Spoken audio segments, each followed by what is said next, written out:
Najat Al-Hikam karangan Syekh Mu'attaq terjemahan daripada Syekh Abdul Malik Al-Malik daripada Terengganu dan Bahasa Jawi.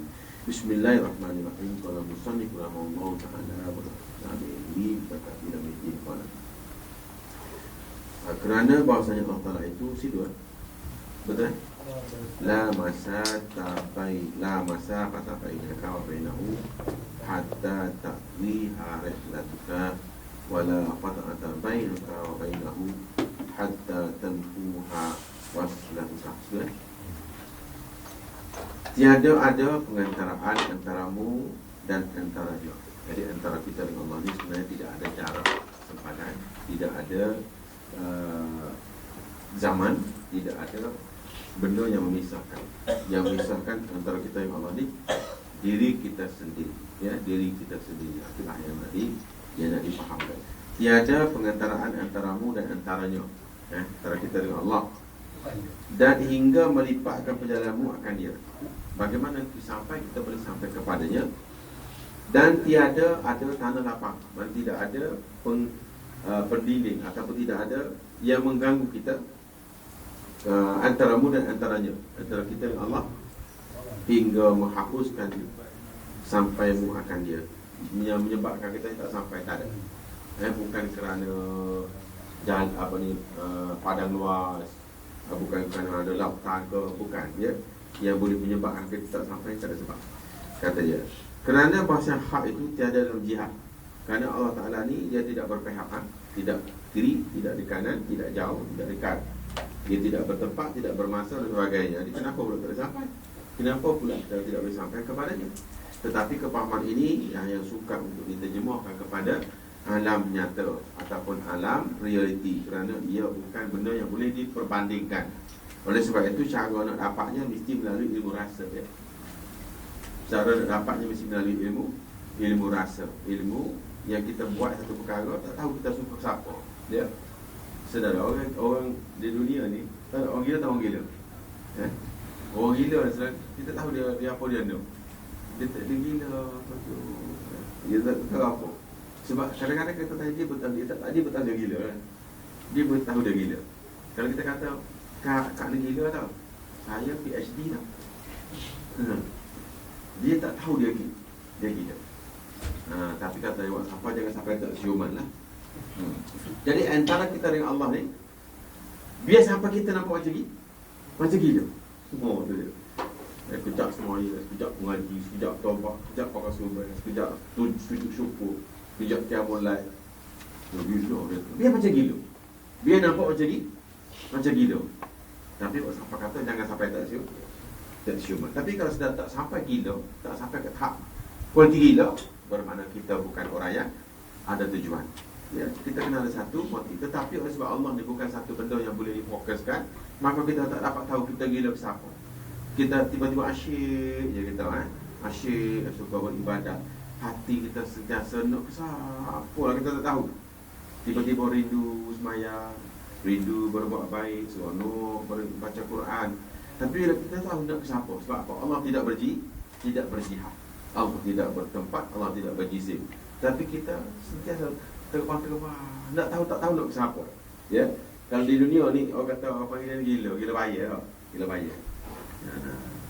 Mungkin lah main nak kan, tidak mana ada, tak ada mana ada.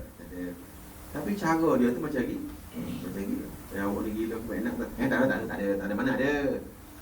Jadi gila ni banyak macam. Di antara gila yang kita nak cari dah gila mencari keredaan Allah. Biar gila mencari keredaan Allah Subhanahu Wa Taala.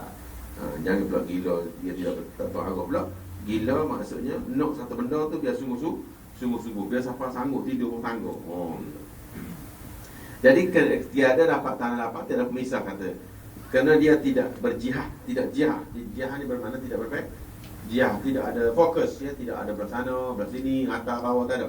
Dan tiada dalam makan, bermakna tidak juga bertempat. Makan bermakna bertempat. Tidak jihad bermakna berpihak. Makan bermakna tidak bertempat. Tidak bertempat bermakna atas kursi lah, atas harash lah, ujung sana ujung sini, tak ada. Maka keduanya itu mahal.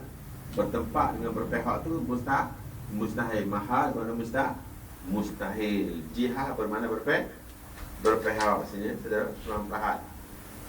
Jihad bermakna berpihak. Berpihak atas, bawah, kiri, kanan. Lagi satu apa tadi kata? Bermakan bermakna bertempat, mana duduk atas, duduk bawah, duduk belah hujung, belah tepi macam. Bermakan. Lagi satu lagi saya apa? Bermahak. Maka semua itu mahal.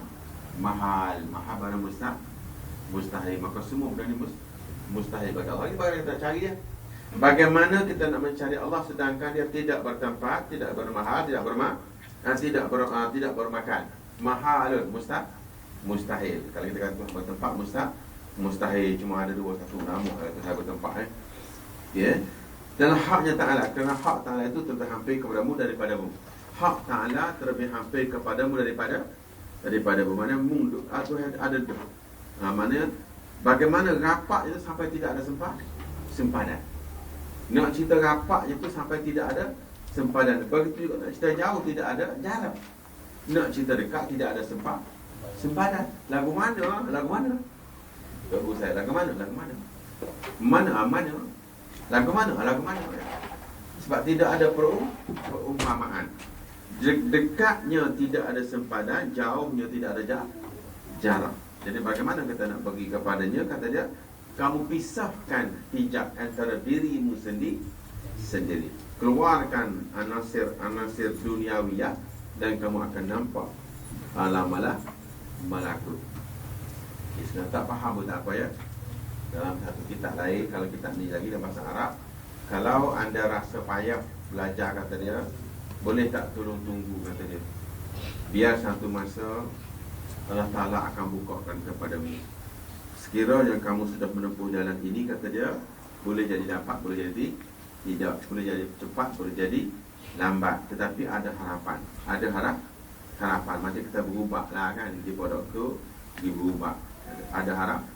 Saya betul di pagi dari hospital.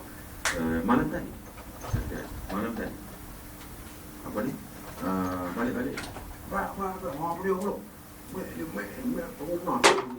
Biasa dia apa ni, gastrik. Sebab gastrik lah, sebagai air lah. Aduh ya Allah. Aduh apa benda. Tapi kepala kejap lagi peluk, kejap lagi muntah, kejap lagi peluk basah kan. Pada dia sejuk dah berpeluk. Saya kata, wah ini bukan gastrik. Jadi saya pun pita. Tolsi. Semua tahu. Kata mana punya orang tua. Jangan tanya dia. Tanya orang tua, saudara kata mampu tak segi pita. Lagi pita mau biarlah. Okey. Marilah hospital, tak apalah. Bukan okey. Tak ada. Tengok mak sakit bagi pita. Inilah bodoh-bodoh dia kata. Saya kata okey, sekarang ni pakai baju. Mana baju tu? Pakai baju. Nanti dah sore. Mana kain nak pakai kain? Tosik. Mek tak boleh jalan. Tak pakai tu. Saya pergi suak dukung bola kata. Oh, hospital. Tak pakai hospital, doktor tanya, mana pula? Mak tanya, 194. Satu yang saya tak suka dia nak mana? Nak tanya orang tua nak hospital kau tidak. Tidak ada orang tua di dunia cakap tak boleh. Nak pergi. Dia akan cakap tak apa. Cuma nak mati je saya ni. Dia tak akan cakap apa. Pergi. Anak pun apa? Kena bau. Dia tak asyik pakai baju dia. Dia tak mahu pakai kain dia. Jari apa? Okey dah. Dia tak mahu. Tak apa masuk rumah. Saya akak. Tak orang tua nak buat mana sangat. Akak. Bukan macam kata besar. Tu batal. Dek. Siapa kita doktor cek nasib baik ustaz awak je? Bawa cepat. Mau awak 194. Maksima. Sudah umur tahu itu nak cerita pengalaman ya. Jadi saya sekalian, guru sufi dengan anak murid dia macam seorang anak bapa mendidik menjaga anak. Anak tanya dia, "Dek, nak makan ubat dah?" Budak kata apa kan? Tak mau dia. "Dek, makan ubat ya?" "Okey, tak ada." Mesti dia kata, "Tak nak." Kalau bagi juga, "Kamu jahat." Tak? Dari mak mesti pak. Mesti kena bagi. Kena bagi mayat. Tak mau. Busy. Suruh bertaubat, malah. Suruh mengaji, malah. Nak fokus ke perniagaan pula. Allahu Akbar. Kalau zaman muda, boleh katakan nanti nak saya muda lagi. Ini dah, saya baru tua, nak nego lah pula. Oh tu dia, balik. Patutnya saya dah okey lah, nego orang tu biar. Ikut anak-anak tak pula. Dah. Lama saya tak nego, tua nak nego pula. Oh boleh. Balik. Ni kasih. Jadi saya sekarang, mak dengan guru dengan murid, saya cakap jangan pun dia tak akan berkompromi. Dia tak akan berkompromi. Dia tak akan berkompromi. Nak pergi tak segi hospital pun, awak anak, ausung bubuh dekat kereta. Sebab awak motif awak adalah pokoknya mak awak mesti sihat. Begitu juga guru dan murid dia. Murid cakap tak suka pun, dia akan buat juga. Tak suka kau suka, dia akan buat juga. Dia tak akan berkompromi. Dia tak akan berkompromi. Tak suka kau semayang? Okey. Nak semayang ke tidak? Tak mahu mak? Okey. Ada komok lagi tu. Ni mok gila nama dia.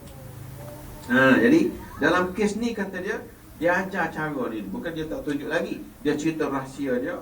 Bagaimana kamu nak sampai kepada Allah, kata dia, sedangkan Allah tidak bertempat. Allah tidak berjihad.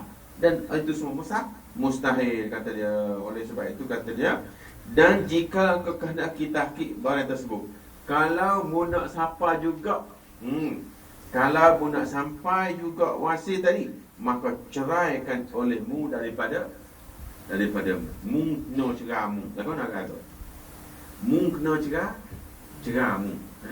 Boleh bayar tak ni? Gila balik kita ni. Mu kena marah. Mana kata?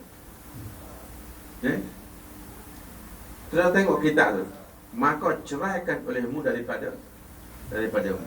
Apa nak dicerai? Dia siapa yang mu? Siapa mu? 2 kali mu. Ceraikan olehmu daripada mu. Ceraikan olehmu daripadamu. Saudara bagi tahu saya, ni siapa mu pertama ni? Kita sendiri. Jasad kita sendiri. Daripadamu ni apa dia? Ceraikan mu daripada nafsu kita. Ya.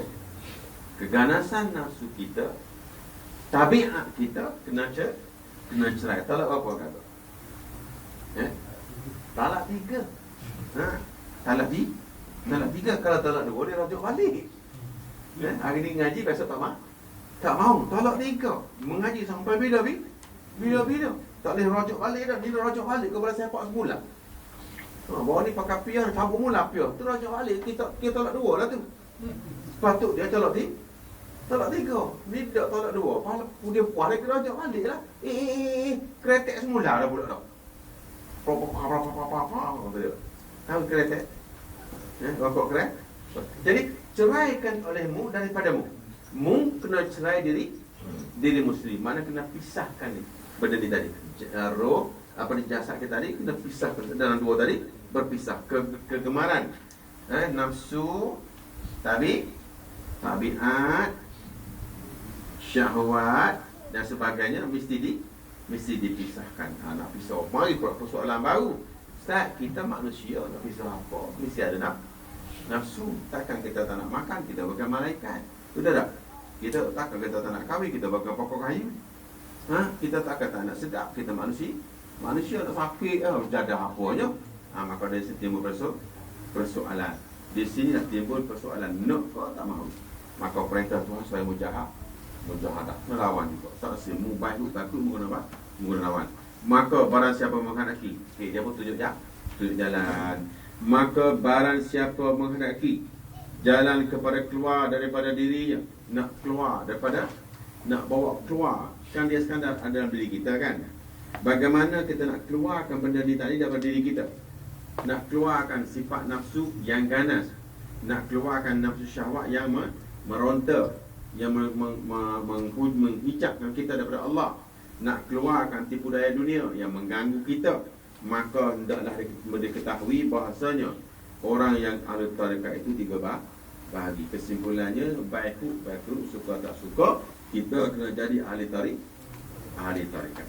Maka oleh sebab itu ketahuilah ahli tarekat itu 3 bahagi. Bila kita daftar diri sebagai ahli tarekat, dia ada 3 3 bahagi 3 ke divided by 3. Dia pecah 3, dia punya standard dia. Yang segala bahagi iaitu segala orang yang abid, satu digelar abid, dan segala orang yang murid tu muridilah, dan segala orang arif. Jadi pecah 3, satu abid, satu murid, satu lagi arif. Maka itulah 3 dia akan pecah 3. 3 tu bermakna dia bergerak dalam 3 step, ya, 3 step. Suka tak suka kita mesti menempuh step yang pertama, iaitu abid. Ya, ahli tarikat. Yang pertama dia mesti menempuh abid. Ni dia. Bermakna orang yang pertama lagi, pertama mula dia akan suruh kita solat biasa, puasa. Pendek katalah, buat segala yang Allah suruh, segala yang perintah Allah kena buat, dan tinggal segala larangan. Ini step yang pertama. Ya, step yang pertama. Kemudian yang kedua dia panggil apa? Murid. Yang kedua, mesti tempuh ala murid, iaitu segala ibadat kita tadi, segala solat kita tadi, ilmu kita tadi, kepahaman kita tadi akan dipimpin rapi, dipimpin oleh syekh. Dia tak boleh biar begitu saja. Kalau semayang, dia akan ajar cara semayang yang sebenar, bagaimana bersihkan diri, bagaimana cara kita melakukan ibadat solat dengan baik dan sebagainya. Puasa pula, mana puasa fardu, mana puasa sunat, mana puasa yang kita nak latih diri kita dan sebagainya. Dan perintah Allah apa dia kena suruh kita tutup aurat, apa-apa semua sekali secara keseluruhan. Ini baru peringkat pertama. Setelah kita boleh buat ni semua, maka segala amalan kita ada dipimpin. Kalau kita nak menuntut ilmu, dia akan pimpin ilmu mana yang kita mesti letak sebagai prioriti nombor 1 yang kena tuntut. Kalau kita nak ibadat apa yang kita nak kena buat dulu, hak mana yang kelian, dan sebagainya. Dan yang ketiga, baru dia pergi kepada arif. Ni hak tiga step ni berbeza-beza. Dia baca macam buku-buku lain pun bahas yang benda yang sama, cuma dia tajuk-tajuk berbeza, tapi di segi motif perbahasan yang sama, ya. Okey, maka kata dia, maka segala orang yang abid. Hak pertama tadi, jadi apakah dikatakan abid? Bila sudah masuk kategori sebagai ahli tarikat, dia ahli tarikat, dia mesti menempuh jalan abid, iaitu berbanyak amal. Semayang of course tidak boleh ditinggal, tak boleh mengumpat, tak boleh melakukan haram, tak boleh lagi dah, dan menjauh daripada berpaling dan sesat. Tidak boleh lagi melakukan perkara yang lara, tidak boleh lagi melakukan perkara yang bercanggah dengan syariat. Saudara sekalian, ni dia. Bila kita buat lagi ni, ni sufi, bukan sufi. Syarat nak jadi sufi baru. Tak sufi lagi, baru daftar diri nak jadi ahli tarikat. Maka step 1 dia kena jadi abid, secara kasarnya. Dan jalan orang yang murid, lepas pada tu dah selesai belajar, dah pandai baca Quran, dah pandai semayang dengan baik, tahu rukun syak batalnya, maka dia akan pergi bergerak kepada murid. Ini secara ringkas, ya. Secara ringkas dia punya stages dia lah, bukan kata sekali saja, memang panjang lah. Secara kasarnya, ya, kita belajar siap. Kalau kita beribadat kita yang pertama abid tidak betul, bagaimana pergi bergerak kepada tahap yang kedua? Yang kedua, sebagai muridi itu yang kena jaga. Muridi itu bermakna berdaftar diri dengan seorang syekh. Dia dipimpin hak mana masalah, ya. Betul baca Quran ke tak betul tahiyat pula, Allah.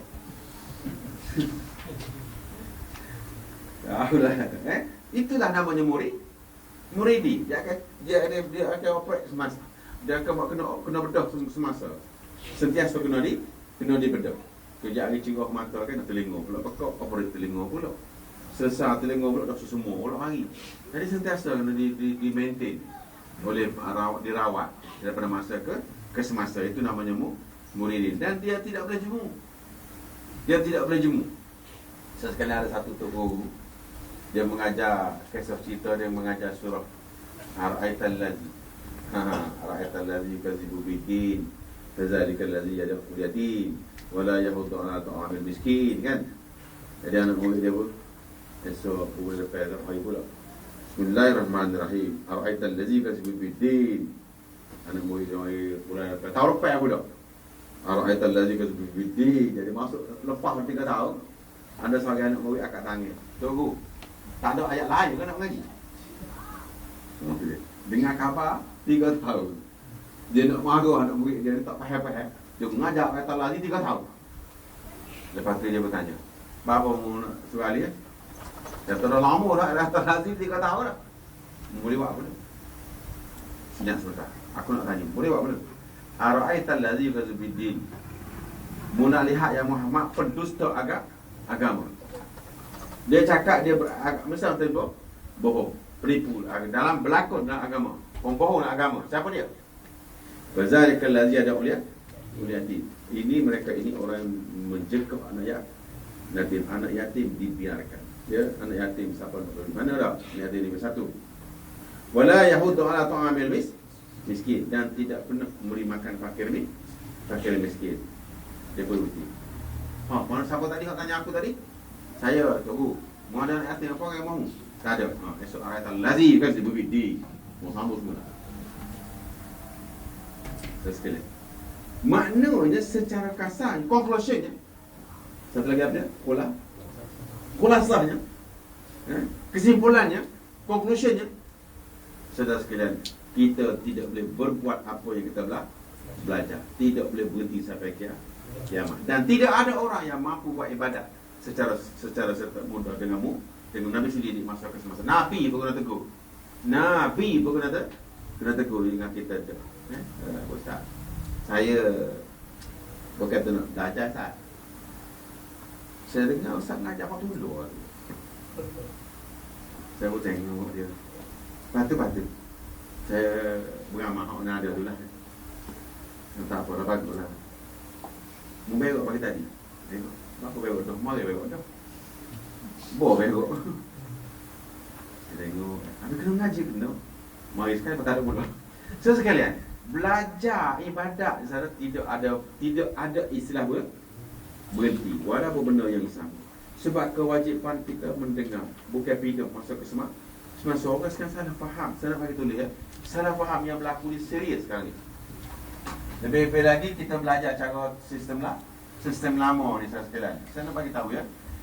Dalam sebelum orang putih masuk, selepas merdeka, sebelum merdeka ataupun selepas sekejap merdeka, ni cara belajar dia. Seorang tok guru, kemudian anak murid macam ni. Tu dia.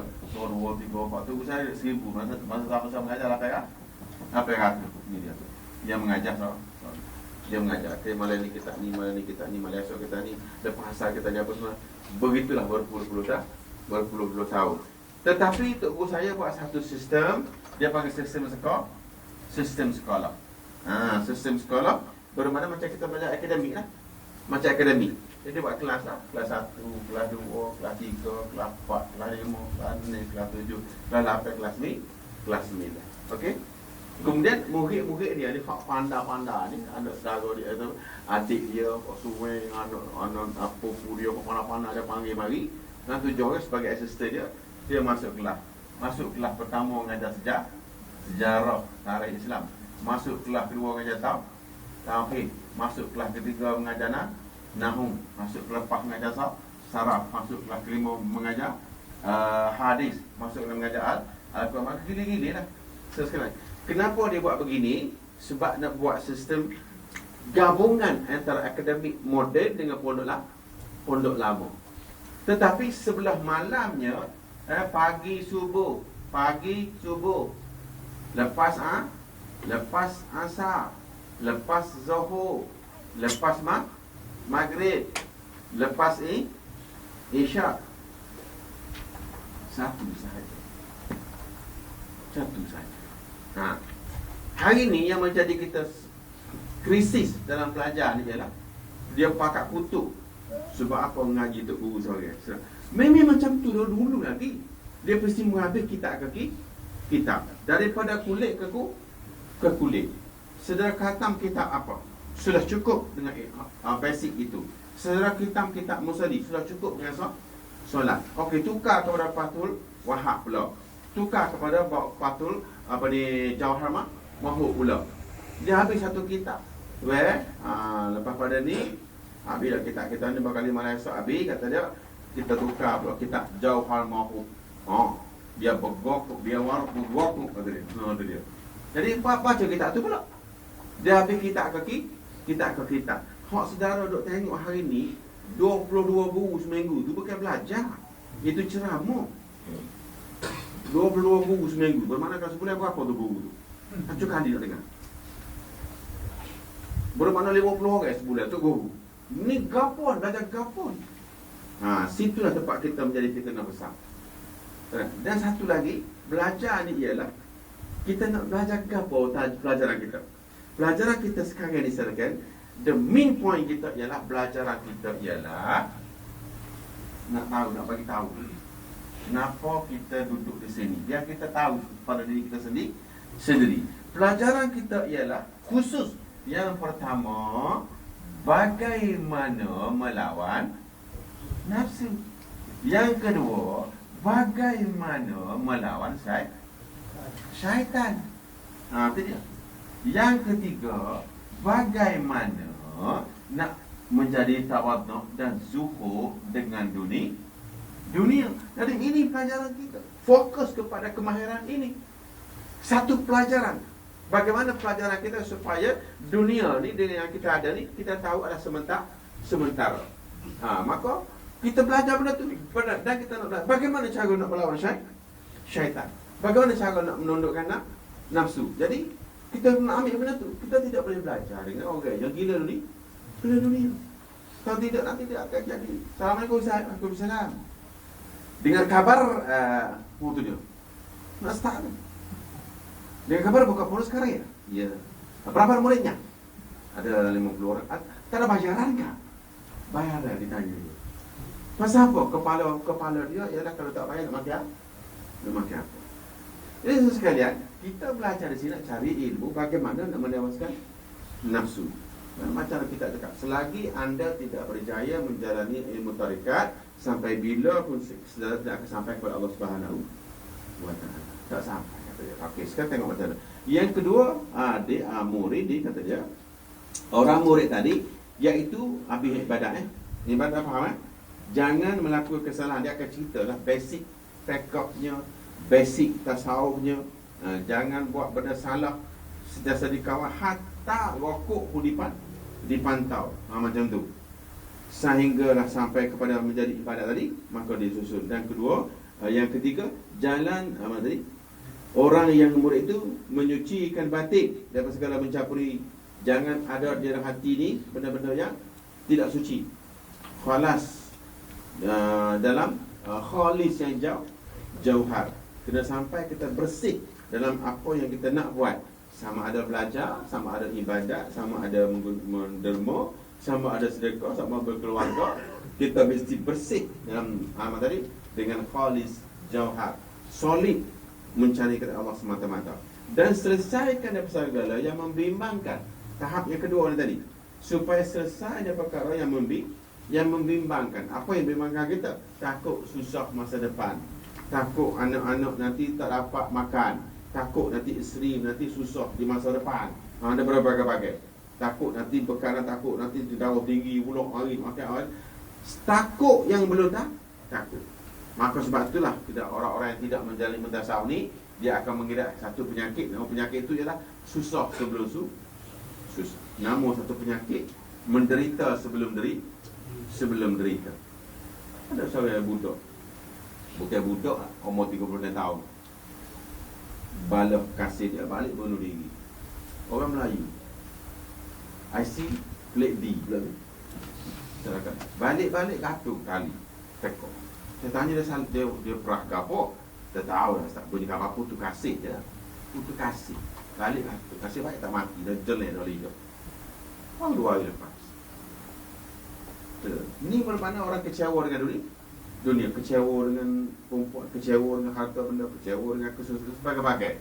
Jadi kalau kita tidak dapat menempuh jalan itu, maka kita gagal mencari keridaan Allah Subhanahu wa Ta'ala. Maka dia pimpin Yang kedua tadi. Dan jalan orang yang murid tadi mencucikan batin segala macam dan mememakan. Dia selesai. Jangan risau. Sakit ni semua orang kena. Jahat pun sakit, baik pun sakit. Risau pula pasal kata Allah tak apalah. Selagi ada nyawa, rezeki masih mesti ada. Jadi dia pimpin supaya kita steady hari-hari. Semalam kita belajar di Mukayyam kan. Nak jadi orang sufi 3, nak jadi pekoh putih 3. Tapi pekoh pun sudah berat. Saudara, minimum pekoh. Islah dalam pekoh kan. Islah dalam syariat. Yang pertama taubat. Yang kedua takwa. Yang ketiga ikhlas. Bukan. Istiqamah. Sudah sekarang. Ini baru nak pekoh baru. Bukan tasawuf lagi. Pekoh baru. Islah dalam syariat. Bersihkan diri daripada dosa dan segala kekotoran diri. Yang kedua takwa, rapatkan diri kita kepada Allah. Yang ketiga istiqamah. Istiqamah dengan ibadat, dengan taubat, dengan takwa, dengan semayang, dengan buat baik. Istiqamah. Ini baru ahli syariat. Belum terikat lagi. Sekarang jangan kena masuk ahli tasawuf, syariat pun masih lagi tak lulu lagi. Syariat pun tak lulu lagi. Bukan tasawuf lagi. Dan sekalian, ini yang kita belajar malam tadi kan. Kau tak ingat tak? Kau nak tidur tak? Berarti saudara sekalian, dia banyak lagi hal. Dia mudah ya sebenarnya nak tahu je. Kalau masa kita orang ke subuh maghrib kan. Semayang maghrib tu. Allah akbar sekalian. Dia dah mari dah. Budak-budak ni mesti dilatih dulu. Dia mari. Tak payah tunggu malam, maghrib lagi. Jadi sekalian, ada dulu lah. Yang pertama sekali, saudara, kesalahan lepas ialah saudara balik pergi Mukayyam, sudah sampai di separuh jalan, saudara berhubungan dengan orang rumah. Saudara kena mengaku sebab dapat berita daripada waktu maghrib. Sebenarnya bila kita bertolak pergi Mukayyam, kita anggap kita sudah tiada selama dua hari. Saudara tidak. Sampai separuh jalan, kata kami bini, hantar gambar saya tengah makan nasi di sini. Itu yang mengganggu qiyamul lail. Saya rasa sebabnya perhubungan di luar tu tidak diputuskan. Sedangkan kita pergi sekarang mana nama dia, pergi mana? Uzlah. Saudara bukan pergi berpiknik. Saudara pergi uzlah. Uzlah ni bermakna tinggal sementara. Abang pergi dulu. Ni dok sampai setahun jalan. Yang sedang buat apa? Kena. Maka sebab itulah saudara sekalian. Okey, sama belajar dulu. Saudara tidak uzlah. Orang suruh uzlah, saudara bukanlah. Dia hak sini hubungan sini. Hak sana atas mari boleh tahan saudara sekalian. Hak sini jawab lagi cantik. Tak ada lah uzlahnya kalau etika sudah batal. Kalau etika sudah batal. Berapa banyak etika kan?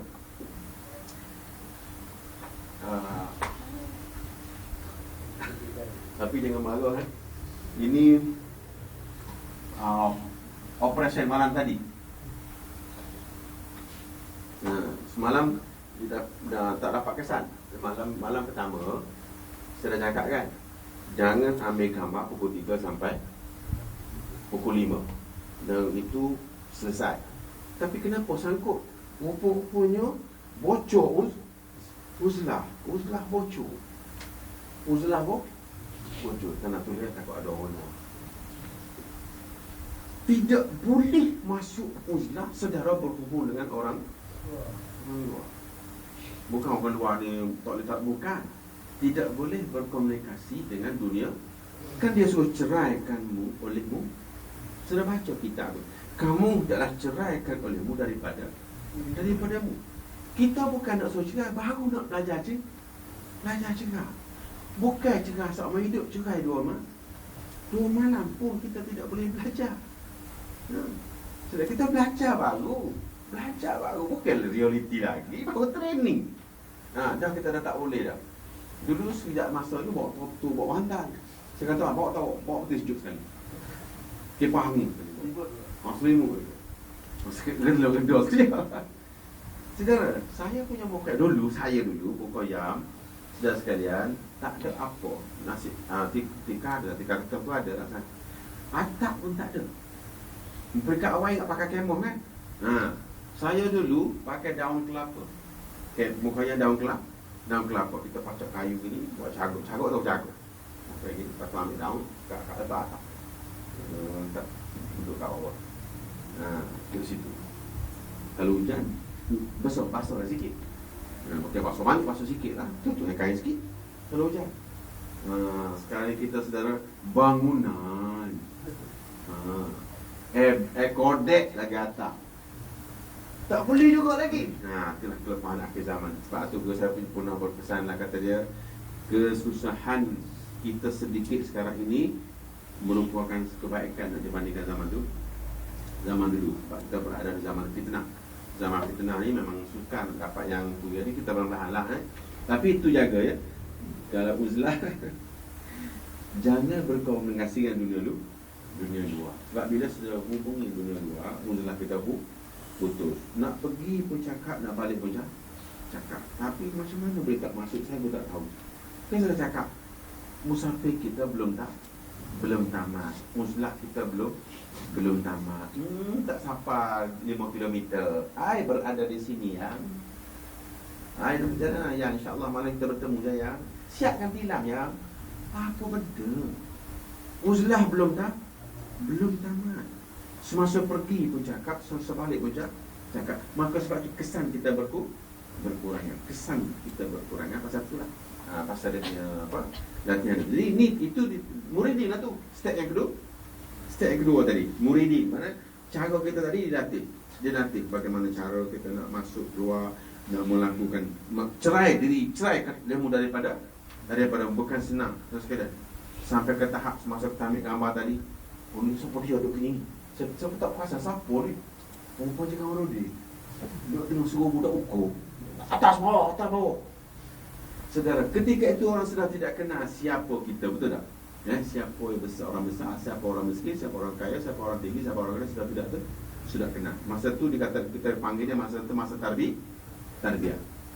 Macam kita pergi naik haji kan, diperintah berada di padang Arafah. Dan ketika itu semua sekali mesti memakai kain tidak berjahit dan tidak dibenar memakai capal. Sandal tidak boleh berlapis atas dan tidak dibenar tutup kepala, dan baju pakaian kita tidak dibenar berjahit.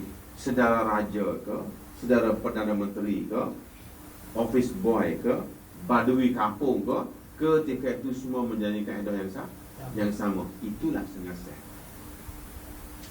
Tak kira siapa kena tolak kereta. Buat apa aku ni? Mana aku ada? Pasal apa? Pasal ketika itu kita berada di dalam latihan.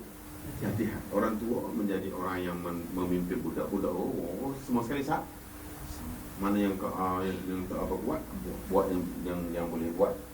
Sampailah Sayyidina Umar satu masa sekalian, dia dilantik menjadi Khalifah Ar-Rashidi. Jadi tugas Khalifah ialah memerintah kepada rakyat. Betul tak? Jadi di bawah dia ada sahabat-sahabat Nabi yang besar, yang gagah perkasa, macam Sayyidina Osman, macam Sayyidina Ali, masih lagi okey. Tetapi hak dia tak mampunya, ada seorang bernama Abdul bin Abbas bin Abdul Muttalib. Abbas ni siapa dia kakak?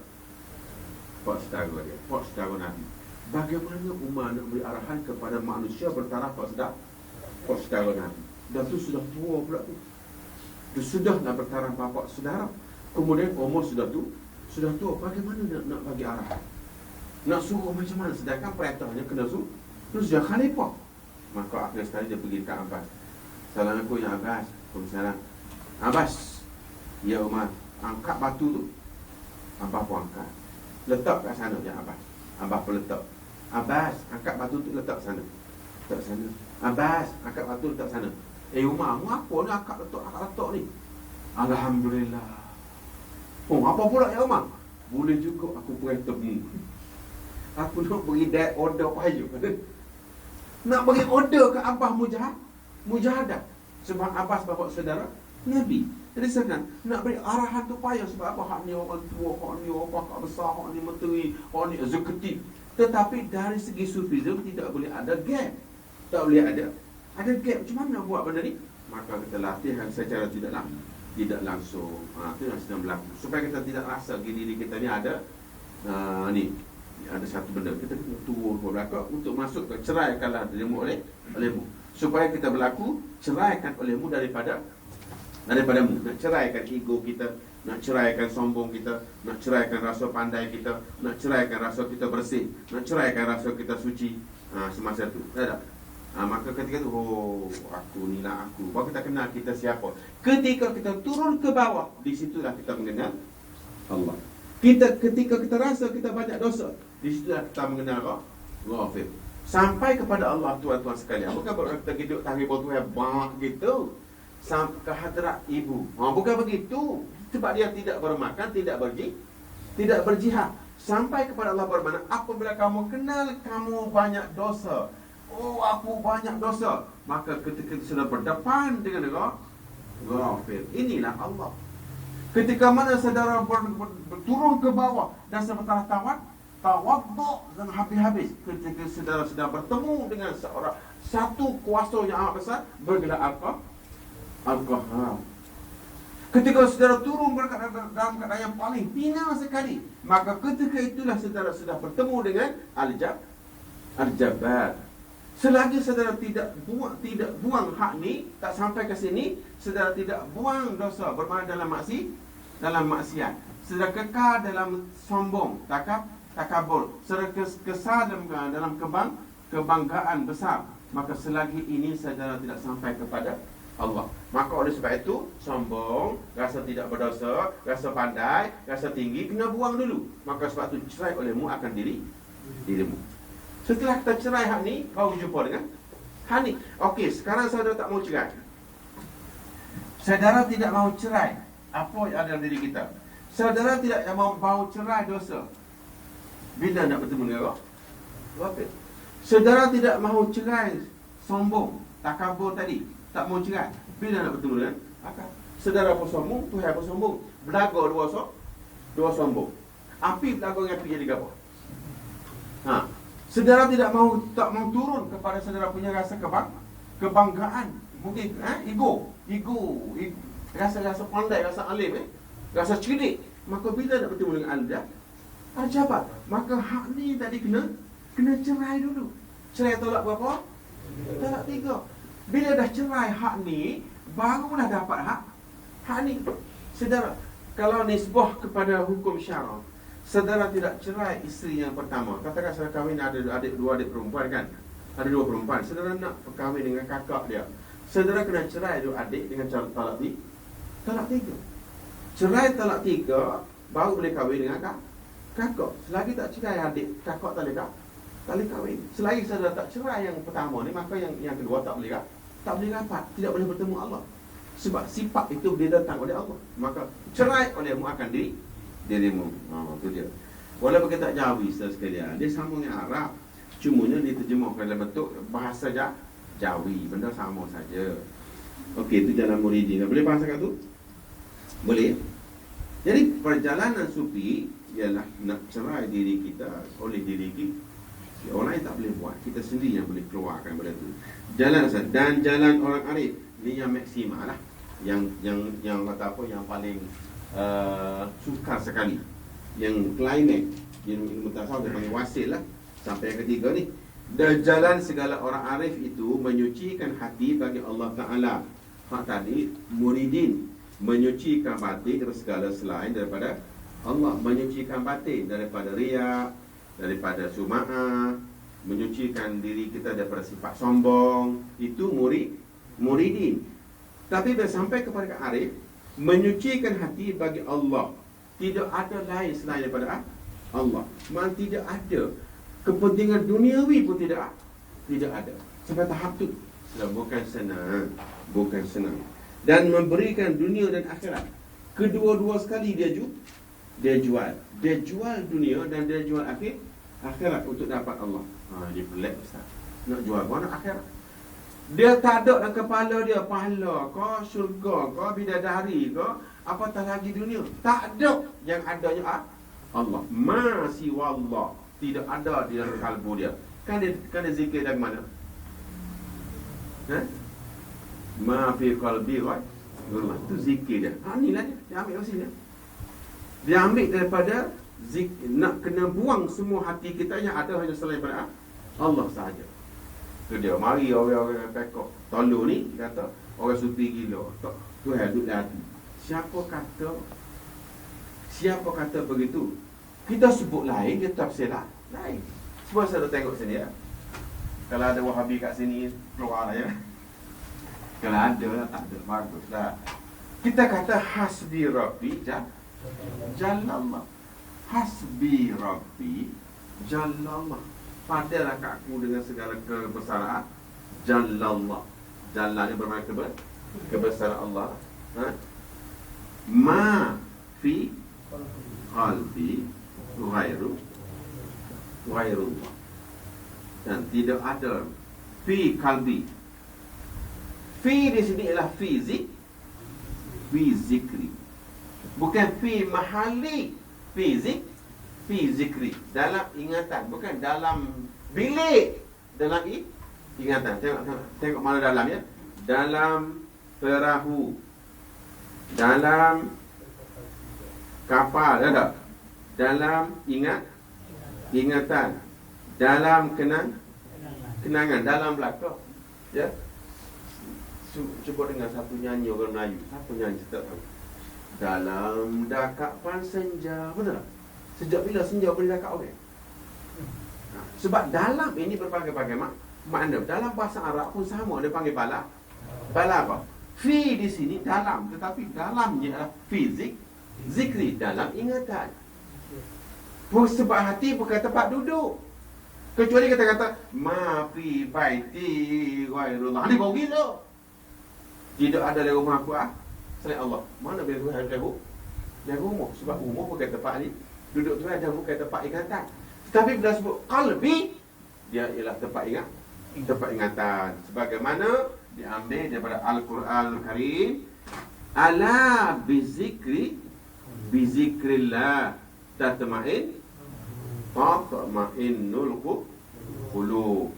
Jaga-jaga dengan berzikir kepada Allah. Ni zikri tadi tatma'innul qulub. Maka oleh sebab itu fi zikri ghair. Kenapa pula fi bait kena pergi fi mahalli pula? Di sini la fil mahalli walakin fi zikri. Maknanya fi zikri. Gitu. Bukan fil mahalli fi zikri. Macam juga semayang apa ni, neraka wil kan.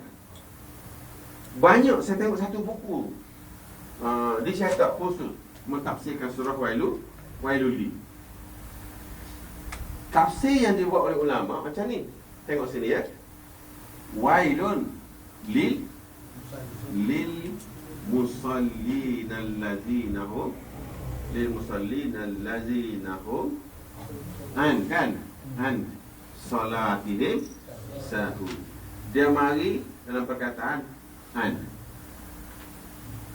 ni makna daripada, bukan dalam, daripada. Wailun, neraka wil bagi orang semayang. Bagaimana orang Islam lah. Cina bukan bukan penyembayang, dia tak boleh. Allazina hum, yang mana mereka itu an salatin, daripada sembahyangnya tadi sahulah lalai. Ulama memberi tafsiran. Yang pertama, sahun, lalai daripada solat. Kemudian an salatin sahun, langsung tidak solat, meninggalkan solat, langsung tidak solat. Ni daripada solat, dia lalai untuk solat dan lalai untuk melakukan solat. Asar dah maghrib dah, bermakna sahun, lupa untuk solat maghrib. Okey. Kemudian an ini ialah bermakna daripada. Okey, mari kita tengok dalam pula. Hari daripada kan, sebelum semayang ataupun di luar semayang. Mari kita tengok hak mana lain pula. Qad aflahal mu'minun allazina hum fi salatihim allazina hum fi salatihim allazina hum fi salatihim khashi'un kan? Fi salatihim khashi'un. Allazina hum dia main perkataan fi. Yang mana mereka ini mendapat kemenangan. Qad aflahal mu'minun allazina hum fi salatihim khashi'un. Yang mana mereka itu dalam semayangnya khasyuk. Adapun hadis yang main perkataan bukan makna dalam. Bermakna di luar. Nampak tak dia punya balaghah dia punya makna mantik bahasa Arab. Ya, ini tidak. Tuan-tuan dan puan-puan, kalau kita semayang, ingat kunci kereta, ingat rumah kita, itu bermakna neraka weh. Huraian apa itu? Dia. Ini bukan bermakna dalam, bermakna daripada. Ulama berkata orang ini tidak solat. Orang ini lalai daripada melakukan solat, bukan dalam solat. Sebelum solat. Apa itu? Dia. Cakapnya bahasa betul tu. Ini bukan dalam, maknanya daripada Pak. Ini bermakna dalam. Bisa paham? Inilah dia saudara sekalian.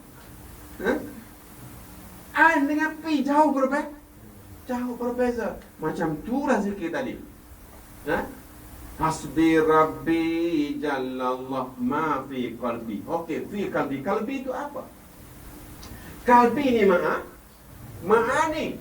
Sifat ma'ani. Dia satu bentuk rauhani. Macam mana boleh duduk jadi tempat tinggal dia rauhani. Dia berbentuk rauhani. Qalbi ni saudara tidak bertempat, tidak berjisim macam jasmani. Saudara sekalian, saya nak tanya saudara. Ya. Mana duduk samuk? Samuk duduk kat mana? Duduk kat telinga kan? Apa beza samuk dengan telinga? Samuk satu sifat yang duduk pada telinga. Boleh tak saudara mendengar dengan samuk tapi telinga tak ada? Boleh tak? Tak boleh lah, sebab dia mesti dengar dengan telinga. Saudara, kalbu ni satu sifat yang duduk di dalam sanubari kita, bertempat di lambung sebelah kiri. Kalbu ni saudara bukan jantung, bukan hati, bukan limpa, tetapi satu rauhani datang dari sisi Allah. Duduk tempatnya ialah di kalbu. Nama dia kalbu tu tadi. Tetapi kalbu ini bukan jantung tu. Macam tu. Saya boleh faham tadi? Saya tak tahulah kalau tak faham juga apa tak apalah. Malah kita sama makan roti jalan itu je. Tengok sini ya. Okey. Katakanlah ini sama kan? Sama duduknya di telinga. Ini basar, duduknya di mana? Di mata. Ini pencium, duduknya di hidung. Gitu ya. Ini apa tadi? Apa lagi? Perasa, duduknya di lidah. Itu dia. Jadi kalbu ni tadi, dia duduk di sebelah kiri, di bawah lambung sebelah kiri, tempat duduk dia. Di bawah lambung sebelah kiri. Maka tempat duduk tadi, maka duduk di sebelah kiri, maka kita berabang-abang sini ada jantung. Maka sebab tu lah tuan-tuan bagi jantung hatiku. Sebab jantung lain, hati lain. Sebab tu dia sebut jantung hati. Sebab kalbu dari disimpan di sebelah situ, di sebelah lambung sebelah kiri, maka apa yang ada kat situ ialah jantung. Oleh sebab simpanan dia berada di dalam dada. Tengok sini ya. Alam nashrah lakasat sadrak. Bukankah telah pancarkan cahaya hidayahmu ke dalam dada? Dalam dada ada apa? Ada kalbu tadi lah. Dia duduk di dalam dada, bukan duduk dalam perut. Dada. Bila pokok ada balik, bila pokok Quran balik, di bawah lambung sebelah kiri. Tempat tinggalnya tadi di bawah lambung sebelah kiri. Maka kita gagak ada jantung. Maka sebab itulah jantung hatiku. Bukan kalbu tu, bukan jantung tu. Kalbu bukan limpa tu. Kalbu bukan hati tu, bukan. Kalbu ialah spesies datang dari langit bersama dengan roh. Macam samuk ni juga, macam basar juga, macam pencium juga, macam perasa juga. Maka itulah kalbu. Sebab itu sekalian, bila kata ma fi qalbi, bermakna tidak ada ingatan aku dan hatiku selain Allah. Sebab sifat kalbu duduk di jantung sebelah kiri. Ibuku sentiasa dalam pandangan mataku. Sebab pandangan duduk di mana? Di mata. Penglihatan basar duduk di mana? Duduk di mata. Dan kalbu ni duduk di jantung sebelah kiri. Sedangkan kalbu ini tempat ingat. Kalbu tempat cinta, mencetuskan rasa cinta. Kerja kalbu tadi, kerja mata melihat, kerja telinga mendengar. Kerja kalbu ialah mengingat. Kerja kalbu ialah mencintai. Kerja kalbu lagi adalah menyayangi. Ini kerja dia, sifat kalbu tadi. Maka oleh itu sifat kalbu tadi mengingat, maka tidak ada dalam kalbu kesalahan Allah. Sifat kalbu tu mengingat. Bukan sifat kalbu tu macam homo, nak buat apa tinggal Tuhan pula. Takkan awak tak belajar sifat 20? Tuhan tidak bertempat. Tuhan tidak ada jihad. Kenapa pula nak duduk dalam kalbu? Takkan sufi begitu bodoh sekali sampai tak tahu Tuhan duduk kat mana.